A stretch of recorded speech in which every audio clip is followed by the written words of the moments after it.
저희는 예수님의 오심을 기다리고 준비하는 이번 대림절 기간 동안에 마가 1, 2로라고 하는 말씀의 주제를 가지고 마가복음 1장 15절의 말씀을 살펴보고 있습니다.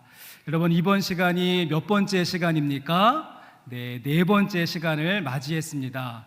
그러게 이쯤 되어지면 아마 모든 분들 마가복음 1장 15절 말씀 술술술 암송하실 것이라고 생각하는데, 우리 다 같이 마가복음 1장 15절 말씀 암송하겠습니다. 시작.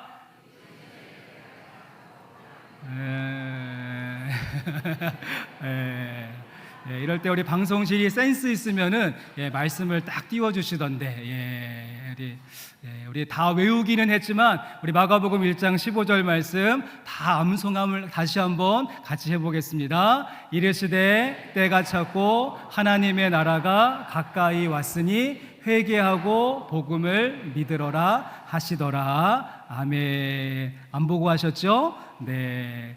우리가 보고 있는 한글 성경은 이 말씀이 한 구절로 길게 쭉 연결되어져 있지만, 성경 말씀을 처음 기록한 헬라어 원문에 보시면 짧은 4개의 단문으로 끊어져 있다라고 말씀을 드렸습니다. 그래서 제일 먼저는 때가 찼다라고 하는 선언과 하나님의 나라가 가까이 왔다라고 하는 선언이 나오고, 그 다음에 이어서 회개하라라고 하는 명령과 복음을 믿으라라고 하는 명령으로 이어지고 있는 구조. 저희가 오늘은 이 중에서 이제 제일 마지막 파트에 해당되어지는 4번째 말씀으로서 복음을 믿으라라고 하는 말씀을 같이 한번 상고해 보고자 합니다.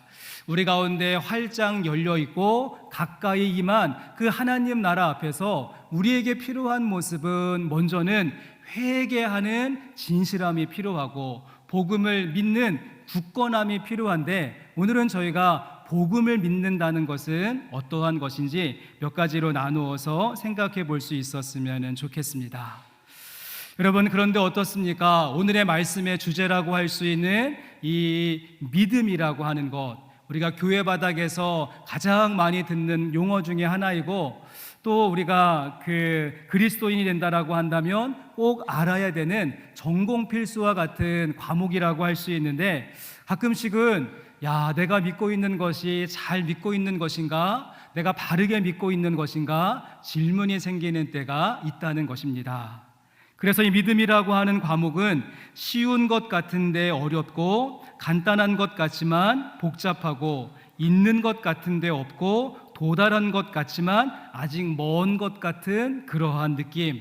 나에게 어느 때는 산을 옮길 만한 믿음이 있는 것 같은데, 또 어느 때는 이 믿음 없는 나를 불쌍히 여기소서 기도할 수밖에 없고, 뭔가 확실하고 완고하게 딱 붙잡은 것 같은데, 또 어느 순간에는 아무것도 붙잡은 것이 없는 것 같은 소감, 깊은 경지에 도달해 있는 내공이 느껴지다가도 또 어느 순간인가 얕은 물가에서 첨벙첨벙 거리고 있는 우리의 모습을 보면서 실망할 때가 있지 않습니까?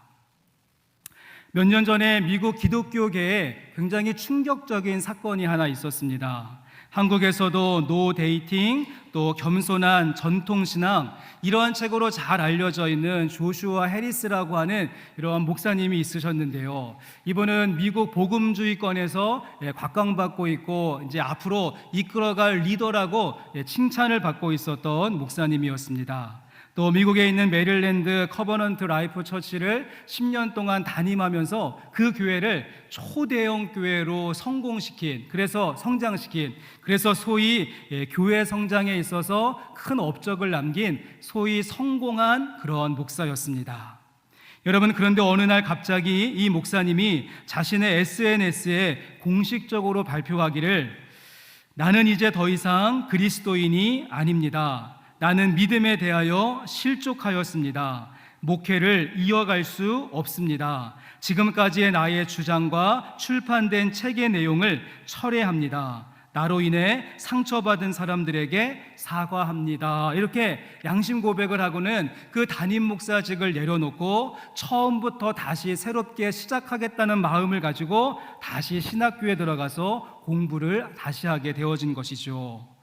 여러분, 그러기에 내가 목회자라고 해서 내가 중직자라고 해서 내 믿음과 신앙의 연조가 오래되었다라고 해서 그 직임과 세월이 그 사람의 믿음을 대변해 주지는 않는다는 사실입니다. 저는 해리스 목사님의 기사를 보면서 먼저는 이 목사님의 솔직함에 놀랐습니다. 얼마나 속이 시원했을까. 대형교회 목사, 사회적인 체면, 인기와 명성보다 자신 내면의 솔직한 모습을 그대로 드러냈는데, 전 이 목사님의 솔직한 고백이 오히려 그 목사님의 어두운 터널을 통과하게 되어지는 새로운 계기가 되지 않을까 생각을 했고요. 또 한 가지 놀란 점은 무엇인가 하면, 이러한 발표 때문에 충격도 받았겠지만 이 해리스 목사님의 결정을 수용하고 그의 회복을 위해서 함께 기도하고 기다려줄 수 있는 이 열려있는 미국 교회의 분위기가 놀랍고 새로운 느낌이었습니다. 여러분, 이제 그렇다고 한다면 우리의 모습은 어떻습니까? 우리의 모습은 어떻습니까? 우린 그동안 이 믿음에 대하여서 너무 덮어놓고 믿는 주입식의 믿음 교육에 길들여져 있고 익숙해져 있는 모습은 아닌가? 여러분, 그래서 우리의 믿음에 대하여서 내가 진지하게 고민하고 생각해 보는 시간이 별로 없지 않으셨습니까? 어디 감히 교회에서 믿음 없는 소리를 해. 그냥 교회 열심히 나오면 믿음은 자동적으로 생기는 거야. 우선 덮어놓고 믿어봐. 아멘부터 해봐. 믿습니까? 아멘. 믿습니까? 아멘. 우린 지금까지 이렇게 기계적인 믿음에 익숙해 있었고, 또 그렇게 믿는 사람을 잘 믿는 사람이다라고 칭찬하고 있는 분위기 가운데 있었던 것이죠. 그래서 많은 사람들이 우리 가운데 있는 이 믿음에 대한 부분들, 덮어놓고 믿고 있었던 것 잠깐 열어서 생각해 보려고 하면, 괜히 내가 의심 많은 도마가 된 것 같고 하나님한테 혼날 것 같고 사탄과 마귀가 틈탈 것 같아서 살짝 열어보려고 하다가 얼른 덮고 의심하지 않은 척, 잘 믿는 척 포장하면서 신앙생활을 하고 그것이 믿음이다라고 생각하는 부분이 우리 가운데 있지 않았습니까? 그래서 오늘은 저희가 조금 조심스럽게 우리가 덮어놓고 믿고 있었던 믿음의 내용들을 우리가 살짝 열어서 함께 고민하는 시간을 가져볼 수 있었으면 좋겠습니다. 이 짧은 시간에 우리의 믿음 전반적인 모든 내용을 다 커버하기는 어려울 것 같고요. 이제 몇 가지 우리가 질문을 통하여서 우리가 과연 덮어놓고 믿고 있었던 내용들이 바른 것인가 옳은 것인가 한번 짚어보고 점검해 보고자 하는데요. 여러분, 예전에 신문 이쪽 한쪽 귀퉁이에 보시면 바로잡습니다 라고 하는 코너가 있었습니다. 바로잡습니다. 그래서 보도된 그 기사의 내용이 좀 고치거나 수정하거나 변경해야 될 내용이 있으면 이 바로잡습니다라고 하는 지면을 통하여서 새로운 정보를 전달해주는 그런 코너가 있었는데, 오늘 말씀의 큰 흐름은 바로잡습니다 이런 관점을 가지고 우리가 덮어놓고 믿고 있었던 그 내용들을 다시 한번 꺼내어서 확인하며 새롭게 정리하고 조정하고 또 정립할 수 있는 그런 시간이 되기를 소망합니다.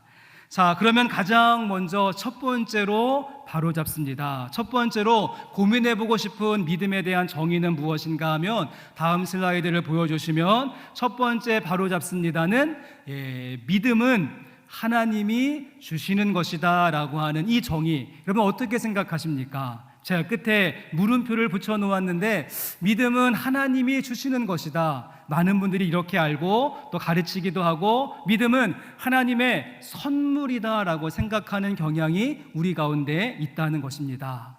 여러분, 그런데 만약 이 믿음이라고 하는 것이 하나님이 주시는 선물이라고 한다면 오늘 본문의 말씀, 예수님의 선포는 조금 달라져야 하는 것 아닐까요?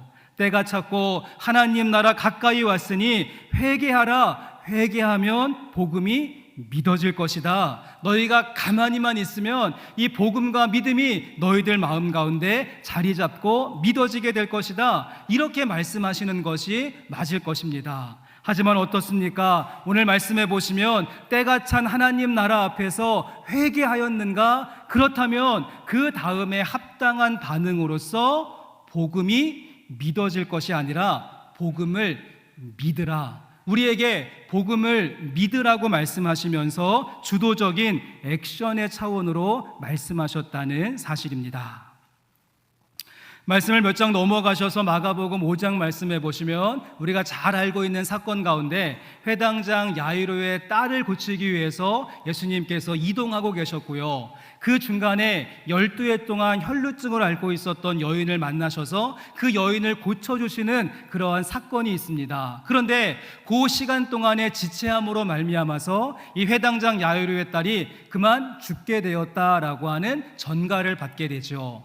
여러분, 그때 예수님께서 회당장 야이로에게 어떠한 말씀을 하시는가 하면 마가복음 5장 36절 말씀 보시면 예수께서 그 하는 말을 곁에서 들으시고 회당장에게 이르시되 두려워하지 말고 그 다음에 무엇이라고 말씀하셨습니까? 믿기만 하라. 믿기만 하라라고 말씀하시죠. 믿어질 것이다 이렇게 말씀하신 구절은 성경 말씀 어디에도 없습니다. 우리를 향하여서 또 많은 사람들을 향하여서 믿기만 하라, 믿음을 요구하시고 있다는 사실입니다. 그러면 왜 우리 가운데 이 믿음이라고 하는 것이 하나님이 주시는 선물이다라고 하는 그런 생각이 자리 잡게 되어졌는가? 저는 에베소서 2장 8절 말씀 때문이 아닌가 생각을 하는데요. 에베소서 2장 8절 말씀을 보시면 너희는 그 은혜에 의하여 믿음으로 말미암아 구원을 받았으니 이것이 너희에게서 난 것이 아니요 하나님의 선물이다라고 하는 그런 구절 때문입니다. 이 구절 때문에 은혜도 선물이고 믿음도 선물이다라고 여기는데 그렇지 않습니다. 여러분, 이 말씀을 원어로 보시면 은혜와 믿음이다라고 하는 말은 여성 명사를 쓰고 있고 선물을 의미하는 이것이라고 하는 말은요 중성 명사를 쓰고 있습니다. 무슨 말인가 하면 이것이 너희에게서 난 것이 아니요 하나님의 선물이라고 이야기했는데 이것은 은혜나 믿음을 가리키는 것이 아니라 은혜에 의하여 믿음으로 말미암아 구원을 받은 것, 그 구원이 하나님의 선물이다라고 표현하고자 했던 것입니다. 여러분, 그러기에 우리 가운데 필요한 믿음에 대한 가장 기본적인 정의는 무엇인가 하면 믿음이란 하나님이 선물로 주시는 것이 아니라 우리에게 주신 하나님의 말씀에 대한 우리의 인격적인 반응이 믿음이다라고 말할 수 있는 것이죠. 우리 가운데 부어주시는 은혜와 말씀에 대한 반응으로서 우리는 믿음을 고백할 수 있어야 됩니다. 하나님은 저와 여러분을 인격적인 존재로 만드셨습니다. 그래서 아주 예외적인 그러한 경우를 제외하고는 마치 겁탈하듯이 우리에게 강압적으로 밀고 들어오시는 경우가 별로 없으십니다. 우리 주님은 정말 마음만 먹으면 우리 한 사람 주님 믿게 하는 것 너무도 쉬운 일이고 일도 아닐 것입니다. 하지만 우리 주님은 인격적이신 분이시기 때문에 우리를 조작하지 않으십니다. 일방적으로 밀어붙이지 않으시고 쿠데타를 통하여서 전복을 시도하시지도 않으십니다. 우리 가운데 오래 참으시면서 우리들 가운데 믿음으로 반응하는 그때를 기다리시면서 한량없는 은혜와 사랑을 계속해서 부어주시는 분이 우리 하나님의 모습이 된다는 사실을 여러분 꼭 기억하실 수 있었으면 좋겠습니다. 여러분, 그러기에 우리가 가까이 임한 하나님 나라 앞에 나갈 수 있는 것, 첫 번째는 회개하는 모습이라고 한다면 두 번째는 믿음을 가지고 반응하되 특별히 어떤 것을 믿는 믿음인가 하면 예수님은요 복음을 믿으라라고 말씀하신 것이죠. 너가 믿고 싶은 것만 믿어라, 아무거나 믿어라, 너의 힘을 믿어라, 너의 그러한 능력을 믿어라, 너의 논리를 믿어라, 이렇게 명령하신 것이 아니라 복음을 믿으라, 복음을 믿으라 이렇게 말씀하셨고요. 이런 말씀하신 예수님께서 또한 말씀하시기를 나와 복음을 위하여라고 말씀하시면서 자기 자신을 복음과 동격으로 복음이 곧 예수님이심을 우리에게 추가로 말씀해 주신 것입니다. 여러분, 그러기에 우리가 복음을 믿는다는 것은 어떤 의미인가 하면 복음과 동격이시고 이 복음의 핵심이신 우리가 예수님을 조금 더 알아가고 조금 더 묵상하고 조금 더 가까이 가고 조금 더 사모하는 모습이 있게 되어질 때 그 인격적인 반응으로서 우리 주님을 향한 단단한 믿음이 우리 가운데 세워지는 줄로 믿습니다. 다음에 있는 화면을 한번 보여주시면 그림이 하나 있습니다. 먼저 그림을 보시면 어떠한 느낌이 드십니까? 이 그림을 처음 보았을 때는 그렇게 큰 감동과 어떤 잔잔한 그러한 마음이 밀려오지 않고 그냥 평범하게 느껴지죠. 아, 동양화를 그렸구나, 산수화를 그렸네. 그냥 평범하게 어떠한 큰 감동이 없습니다. 여러분, 그런데 다음 슬라이드를 보여주시면 이 그림에 대한 설명을 한번 보시고 그 다음에 이 그림을 다시 한번 보십시오. 이 그림은 한 부족 화가가 자신의 몸이 점점 마비돼서 죽을 날이 가까워진 것을 알고 자기 아이한테 마지막 선물로 남기기 위해 굳어가는 몸으로 혼심을 다해 완성한 작품이라는 것입니다. 이러한 설명을 듣고 이 그림을 보면 우리가 작품성을 떠나서 새로운 감동으로 다가올 것입니다. 그 뒤틀어진 발가락 사이에 붓을 끼우고 얼마 남지 않은 자신의 시간을 소중하게 여기며 사랑하는 자신의 아이를 위하여서 온 힘을 다하여서 그림을 그리고 있는 어머니의 모습을 한번 생각해 보신다면 이 그림의 가치가 새로워지지 않을까요? 여러분, 그렇습니다. 우리가 하는 말 가운데 아는 만큼 느낀다라고 하는 말이 있는 것처럼 믿음도 마찬가지라고 할 수가 있습니다. 아는 만큼 믿어가는 것이죠. 많은 사람들은 예수님을 건축자의 버린 돌처럼 버렸지만 우리는 예수님께서 이 땅에 오신 이유가 무엇인지를 알고 예수님께서 하신 일들이 어떠한 것인가를 알고 예수님의 십자가와 예수님의 보혈이 우리에게 어떠한 영향력이 있는가를 우리가 알게 되어질 때, 깨닫게 되어질 때, 그 놀라운 사실 앞에 우리가 서게 되어질 때 우리는 흔들리지 않는 믿음, 그 인격적인 반응의 모습으로서 주님 앞에 더 놀라운 세계, 그 믿음의 세계로 나갈 수 있을 것입니다. 건축자의 버린 돌이 아니라 인생의 모퉁이 돌로 삼으며 그 위에 믿음의 역사 새롭게 써내려가게 될 줄로 믿습니다. 우리 함께 예배하는 성도님들 가운데 보면 많은 기도의 제목이 무엇인가 하면 아이고 우리 남편이, 아이고 우리 아내가 언제쯤 다시 믿음을 갖게 될 수 있을까, 오랫동안 무릎으로 기도하시는 성도님 참 많으시고요. 하나님 믿지 않는 연로하신 부모님들 보면서 아이고 이게 시간이 얼마 남지 않았는데 우리 부모님들이 조금 예수님 만나면 좋겠다 기도하시고, 또 믿음 잃어버리고 방황하고 왔다 갔다 하고 우왕좌왕하고 있는 아이들의 모습을 보면서 정말 눈물로 기도하는 많은 믿음의 성도들의 모습을 보게 되어집니다. 여러분, 그렇다면 이렇게 믿음이 필요한 남편과 아내, 부모님과 자녀들, 주변에 있는 동료와 이웃들에게 우리가 할 수 있는 최고의 일이 무엇입니까? 그것은 바로 복음이신 예수님을 소개하고 알리고 증거하는 일이 될 것입니다. 그들 가운데도 인격적인 반응으로서 믿음이 나타날 수 있도록 예수 그리스도의 복음을 제시할 수 있어야 되죠. 그럴 때 이 종교적인 열심을 넘어서 믿음의 역사, 믿음의 반응, 믿음의 열매가 우리를 통하여서 나타나게 될 줄로 믿습니다.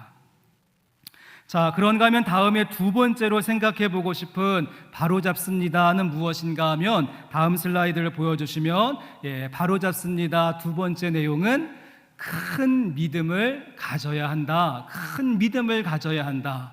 어떻게 여러분 생각하십니까? 큰 믿음을 가져야 된다. 다른 말로 바꾸어 본다면 센 믿음을 소유해야 되고 의심하지 않고 강하게 믿으면 소원이 이루어진다라고 하는 생각이 많은데, 여러분 이 말이 맞는 말일까요? 조금은 잘못된 말일까요?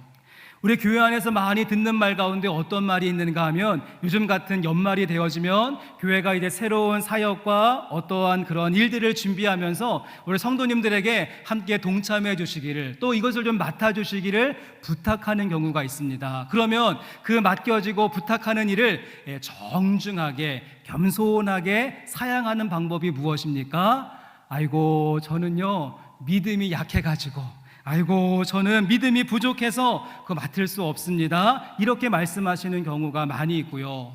또 그런가 하면 어떠한 기도의 제목을 놓고 함께 기도할 때도 어떠한 생각이 있는가 하면 이 기도의 제목, 믿음발이 세고 영발이 센 권사님이 기도하면 이 기도 금방 응답될 것이고, 평범한 성도가 기도하면 응답이 늦을 것이다 라고 하는 그러한 생각, 우리는 이 믿음이라고 하는 것을요, 내신 등급 나누듯이 옷 사이즈 구별하듯이 큰 믿음과 작은 믿음, 센 믿음과 약한 믿음, 강한 믿음과 부족한 믿음으로 구별하는 경우가 있지 않습니까? 저는 치유 집회에서 조심해야 되는 부분이 이러한 부분이 된다라고 생각을 합니다.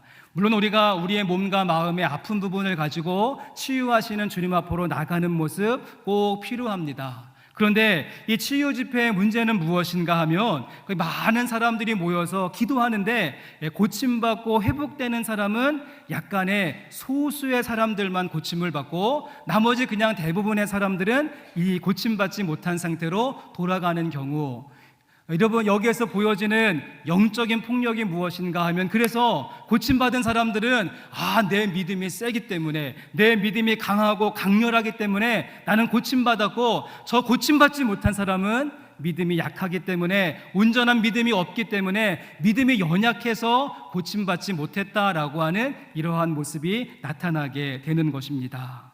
여러분, 그런데 이것은 조금 잘못된 생각이라고 할 수 있죠. 제가 앞에 소개해드렸던 혈루증으로 고침받는 여인의 모습을 한번 생각해 보시면, 여러분 그때 예수님의 옷자락을 만진 사람은 이 여인 한 명만이 아니었습니다. 함께 하고 있었던 제자들이 예수님을 향하여서, 예수님, 이렇게 많은 사람들이 떠밀고 예수님의 옷을 잡아당기는데 누가 만졌는지 물어보시면 어떻게 합니까? 이렇게 따지고 짜증낼 정도로 많은 사람들이 예수님 주위에서 예수님의 옷자락을 만지는 모습이었습니다. 그런데 그 많은 사람들 가운데서 이 여인만 고침을 받았다는 사실이, 이 여인의 믿음이 가장 센 믿음이고 가장 강한 믿음이기 때문에 고침받았다, 그렇게 볼 수는 없다는 것입니다.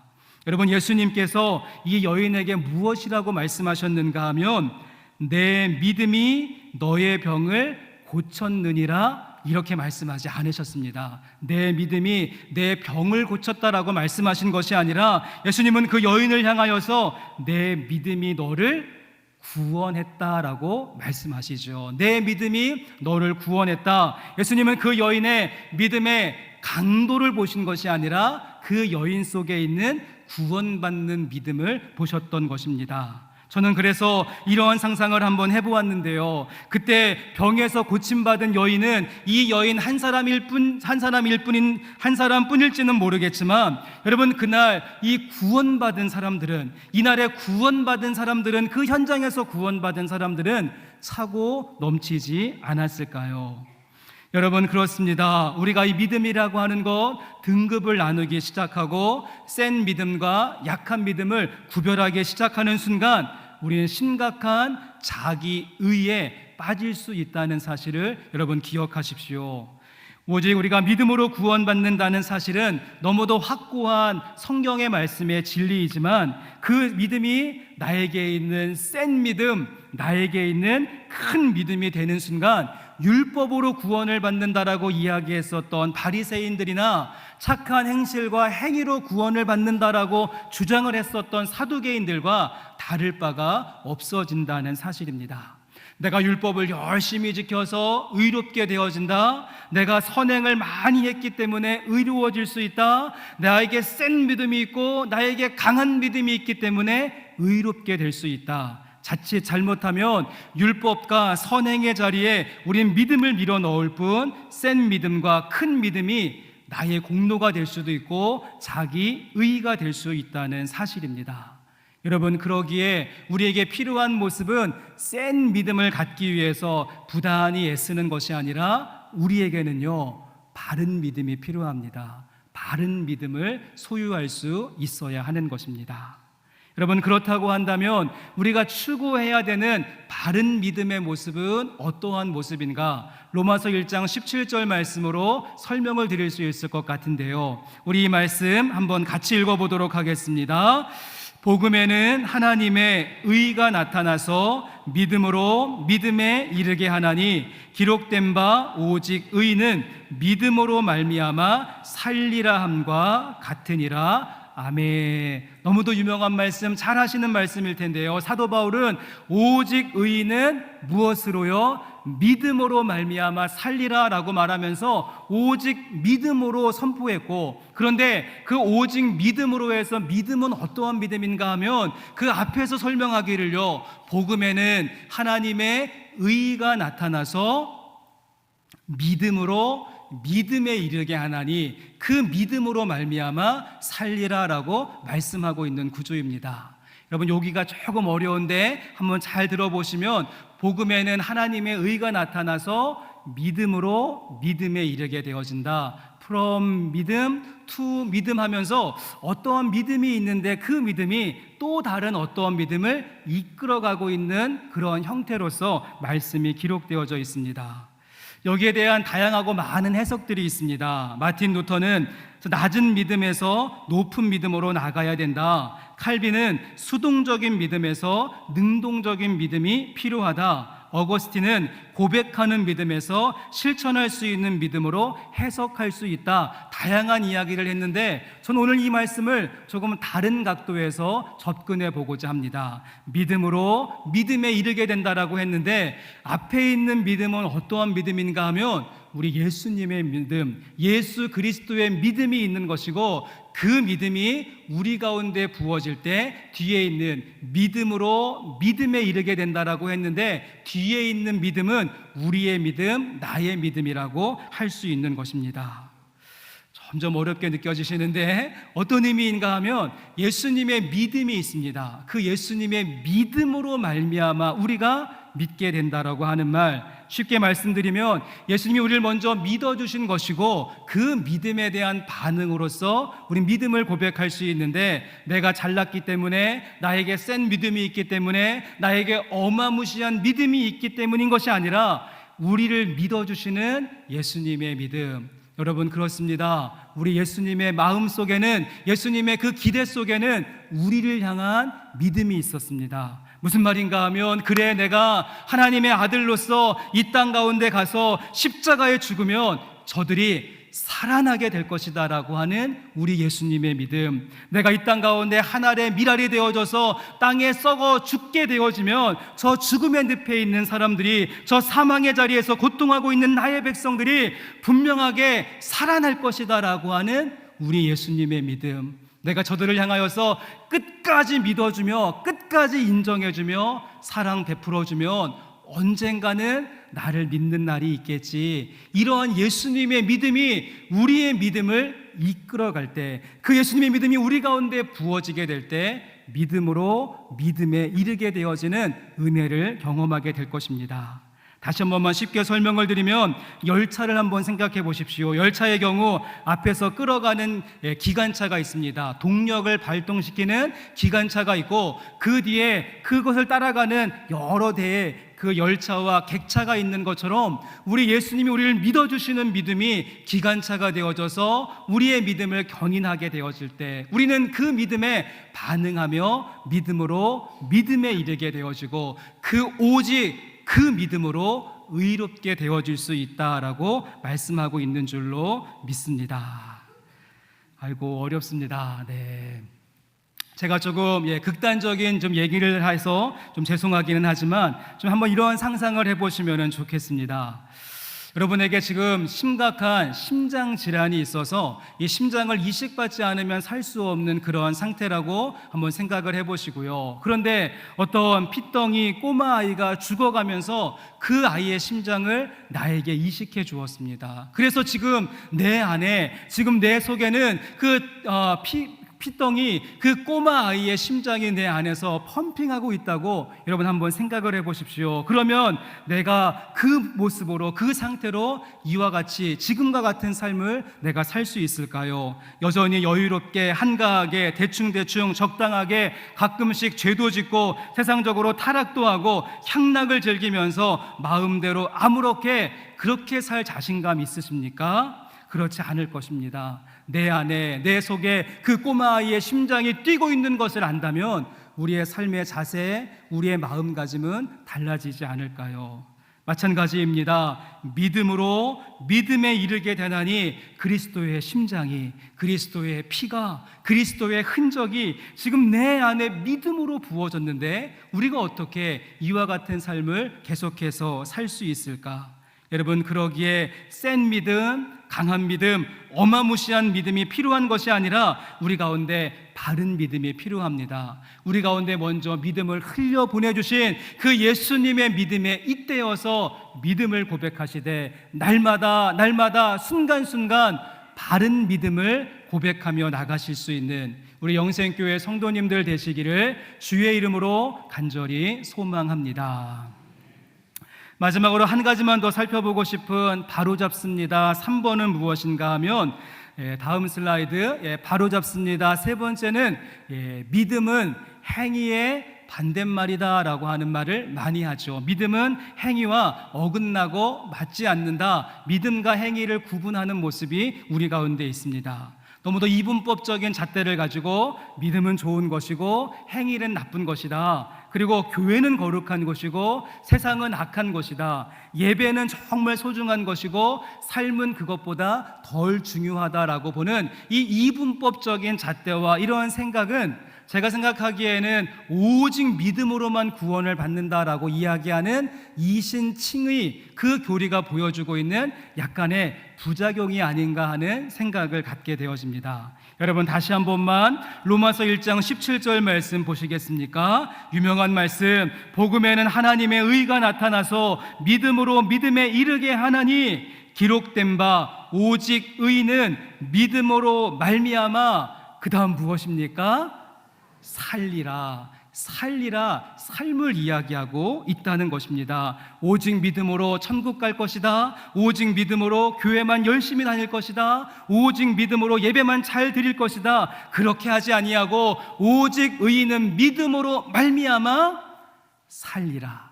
믿음과 삶을 연결시키면서 이 말씀이 끝을 맺고 있다는 것입니다. 그러기에 믿음은요, 반드시 우리의 삶으로 연결되어져야 됩니다. 믿음은 행위는 믿음의 반대말이 아니라 믿음과 행위는 동일한 말이라고 할 수 있지 않을까. 여러분이 그토록 싫어하는 죄를 한번 생각해 보시죠. 죄라고 하는 것, 죄의 모습이 어떻습니까? 죄가 움직이지 않고 가만히 멈추어서 고정자세로 간 곳에 가만히 머물러 있는 그런 모습입니까? 락앤락에 잠겨서 꽉 진공 상태에서 그냥 공중에 붕 떠 있는 것이 죄입니까? 그런 죄라면 우리가 무서워할 필요 하나도 없겠죠. 하지만 죄의 세력이 무서운 이유는 이 죄라고 하는 것이 진공 상태로 공중 자세로 붕 떠 있는 것이 아니라 아주 활발하게 우리들의 삶 속에 찾아와서 활발하게 공격하고 엄습하고 유혹하고 달려들고 사로잡고 넘어지게 하는 그 활동성이 무서운 것 아니겠습니까? 여러분, 그러기에 이 죄를 이길 수 있는 믿음 또한 어떠해야 하는가? 믿음 또한 행위로 나타날 수 있는 모습, 고이고이 잘 포장해서 박물관에 모셔두는 그런 믿음이 아니라 여전히 지금도 죄가 활개치고 있는 우리들의 삶 속에 그 믿음이 역사하여서 우리를 사로잡고 우리를 휘어감고 우리를 덮어주고 우리에게 새 힘과 새 능력을 줄 때 우리는 그 찐득이 같은 죄를 넉넉히 이기며 날마다 승리하는 삶 살게 될 줄로 믿습니다. 여러분, 그래서 오직 믿음으로 이 구호가 종교개혁자들의 구호였는데요, 많은 종교개혁자들이 오직 믿음으로 이렇게 외치고 난 다음에 그들이 주장했었던 믿음을 수도원에 가두어 두지 않았습니다. 깊은 수도원에 들어가서 나 혼자만 천국 가는 영적인 체험을 추구한 것이 아니라 이 성경 번역하면 파면당하는 것 알면서도 그들은 밤을 새워서 원어를 연구하고 성경을 번역했습니다. 황제와 교황의 칙서를 불태우면 죽는다는 것 알고 있으면서도 그 칙서를 불태우면서 싸움을 시작했고, 길거리에서 다시 한 번만 그런 설교하면 당장 죽여버리겠다 위협하고 있었지만 그들은 나의 생명과 나의 심장은 이미 하나님께 바쳐졌습니다 외치면서 거침없이 목숨 걸고 설교하고 교회를 세우고 새로운 제도를 만들어냈다는 것입니다. 그들이 오직 믿음으로 외치고 난 다음에 중세 캐톨릭처럼 수도원에 들어가서 고매하게 말씀 묵상하고 신령한 것만 사모한 것이 아니라 그 많은 종교개혁자들이 치열한 세상과 저작거리에서 시장과 공공의 영역에서 광장과 마을에서 말씀 전하고 법을 바꾸고 제도를 변화시키고 교회를 새롭게 하는 그 일에 그들의 삶을 치열하게 믿음 가운데 드릴 수 있었다는 사실입니다. 우리가 무엇이라고 이야기합니까? 우리를 종교개혁의 후계자라고 우리는 이야기하고 종교개혁의 전통을 이어받았다라고 한다면 우리의 삶이 여전히 녹록지 않고 힘들고 어렵고 지긋지긋하고 답답하다고 할지라도 실망과 좌절의 모습이 가득하다고 할지라도 우리에게 필요한 모습은 그렇다면 믿음과 삶을 단절시키는 것이 아니라 믿음과 삶을 연결하며 그 믿음의 역사가 우리의 삶에 나타날 수 있도록 믿음을 삶 속에서 녹여낼 수 있는 모습, 우리 종교개혁을 따르는 믿음의 성도들의 모습이 되어야 하지 않을까요? 여러분, 그러기에 우리의 삶이 암담하다고 할지라도 우리가 여전히 우리의 자식들 붙들고 남편과 아내 손 붙잡고 비즈니스 지키고 우리에게 주어진 직장과 일터 지킬 수 있는 그 힘과 그 근거는 우리 안에 있는 도끼와 오기 때문에 우리 안에 있는 생존 본능 때문이 아니라 주님께서 부어주시는 믿음이 우리 가운데 있기에 우리를 먼저 믿어주시고 신뢰해 주시고 흘려보내주신 그 믿음이 있기 때문에 믿음으로 믿음에 이르게 되어지고 그 믿음을 가지고 우리가 살리라 우리의 믿음과 삶을 연결시키며 나가실 수 있는 저와 여러분의 모습이 될 수 있기를 간절히 소망합니다. 그래서 예수님은요, 오늘 주시는 말씀 마가복음 1장 15절의 말씀을 복음서 4권 가운데 가장 먼저 쓰여진 마가복음, 그것도 마가복음 말씀 가운데 가장 첫 장인 1장 15절 말씀에서 선포하신 것입니다. 왜냐하면 이 복음의 말씀 붙들고 삶을 세워가기를 원하는 성도들의 삶 속에 주님께서 함께 하시겠다고, 책임지시겠다고, 그 삶 속에 믿음으로 열매 맺게 하시겠다라고 주님께서 선포하시면서 선언하시면서 장담하시면서 우리에게 이 말씀 주신 줄로 믿습니다. 성도 여러분, 우리에게 주어진 새로운 한 주간의 삶, 남아있는 12월에 남아있는 시간들, 죄악이 삼켜버린 것처럼 답답하고 암담한 현실이라고 할지라도 다시 한번 오늘 말씀 붙드시고 회개하는 모습과 함께 복음을 믿는 모습이 있기를 원합니다. 특별히 복음을 믿으시되 그 복음의 주체 되시는 우리 주님의 손 붙잡고 바른 믿음을 가지고 인격적으로 반응하며 믿음과 삶을 연결하며 새로운 믿음의 역사를 쓰는 믿음의 성도들, 영생교회 성도님들 되실 수 있기를 주님의 이름으로 간절히 소원합니다. 저희는 지난 4주간 동안에 예수님께서 공생애를 시작하시면서 가장 먼저 말씀하신 마가복음 1장 15절 마가 1, 2로의 말씀을 함께 살펴보셨는데요. 이제 모든 말씀을 마무리하면서 예수님의 첫 일성인 이 마가 1, 2로의 말씀이 그냥 여전히 성경에 머물고 마가복음에 묻혀있는 문자적인 말씀이 아니라 우리 가운데 역사하는 생명의 말씀 되기를 소원합니다. 주의 말씀은 살아있고 운동력이 있다라고 했는데 그 날선검과 같은 그 말씀이 우리의 심령과 우리의 마음과 우리의 삶의 모습을 새롭게 할 수 있는 레마의 말씀 되기를 원합니다. 여러분, 다시 한번 때가 찼고 가까이 임한 그 하나님의 나라, 여러분의 여러 삶의 부분 속에서 목격하실 수 있기를 원합니다. 또한 그 하나님 나라의 합당한 모습으로서 우리가 겸손하게 회개하고 진실하게 복음을 믿는 그 모습이 있어서 우리의 삶의 모든 부분에서 천국 한 모퉁이 맛보고 세상 한 모퉁이 변화시키며 나아갈 수 있는 이 선교적 삶을 살아내시는 영생교회 성도님들 되시기를 주의 이름으로 간절히 축원합니다.